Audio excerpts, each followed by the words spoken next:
राधे राधे दोस्तों। आज मैं लेकर आई हूँ धर्मराज जी की कथा। एक बुढ़िया माई थी।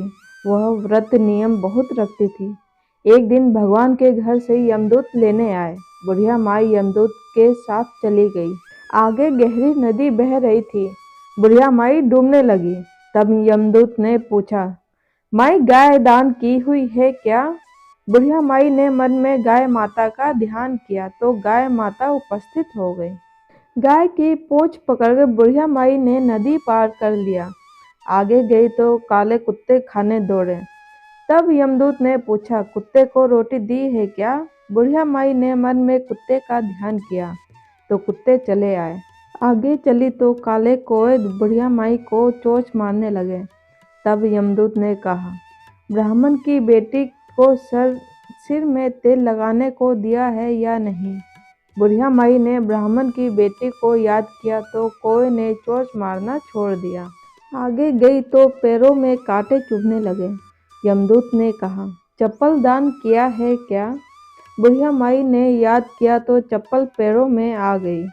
आगे चली तो चित्रगुप्त जी ने यमदूत से पूछा, आप किसको ले आए हो? यमदूत ने कहा, बुढ़िया माई ने बहुत दान पुण्य किए हैं, लेकिन धर्मराज जी का कुछ नहीं किया, इसीलिए आगे के द्वार बंद हैं। तब बुढ़िया माई ने विनती की कि मुझे 7 दिनों के लिए धरती पर जाने दो। मैं इन 7 दिनों में धर्मराज जी की कहानी सुनकर उद्यापन कर वापस आ जाऊंगी। धर्मराज जी ने उसके प्राण लौटा दिए। धरती पर बुढ़िया माई के शरीर में जान वापस आ गई। सभी लोग बुढ़िया माई को जीवित देखकर भूतनी भूतनी चिल्लाकर भाग खड़े हुए। बुढ़िया माई अपने घर आई। बेटे बहू से कहा, मैं भूतनी नहीं हूँ, मैं तो धर्मराज के कहे अनुसार वापस आई हूँ। मैं प्रत्येक दिन धर्मराज की कहानी सुनकर उसका उद्यापन करके वापस परलोक चली जाऊंगी। यह सुनकर बेटे बहू ने पूजा की सभी सामग्री लाकर दी, लेकिन कहानी के समय हुंकार नहीं भरा। तब बुढ़िया माई पड़ोसन के पास गई। पड़ोसन ने कहानी सुनी और हुंकारा भी भरा। बुढ़िया माई ने 7 दिनों के पश्चात उद्यापन कर दान किया। 7वें दिन धर्मराज जी ने बुढ़िया माई के लिए स्वर्ग से विमान भेजा। विमान देखकर सभी गांव वालों ने स्वर्ग जाने के लिए कहा।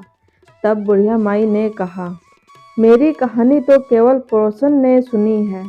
यह सुनकर सभी गांव वालों ने बुढ़िया माई के पांव पकड़ लिए और धर्मराज की कहानी सुनाने को कहा। बुढ़िया माई से कहानी सुनने के बाद सभी गांव निवासी विमान में बैठकर स्वर्ग पहुंच गए। सभी गांव निवासी को देखकर धर्मराज ने कहा, मैंने तो केवल बुढ़िया माई के लिए विमान भेजा था। बुढ़िया माई ने कहा, मेरी कहानी इन सब ने सुनी है, इसीलिए मेरा आधा पुण्य इनको भी दे दो और स्वर्ग में वास भी दो। तब धर्मराज जी ने सभी गांव निवासियों को स्वर्ग में वास दे दिया। सो हे धर्मराज जी, जैसे बुढ़िया माई को स्वर्ग दिया है वैसे सबको देना। कहानी सुनने वालों को, कहने वालों को, कहते सुनते हुंकारा भरने वालों को, सबका उद्धार करना।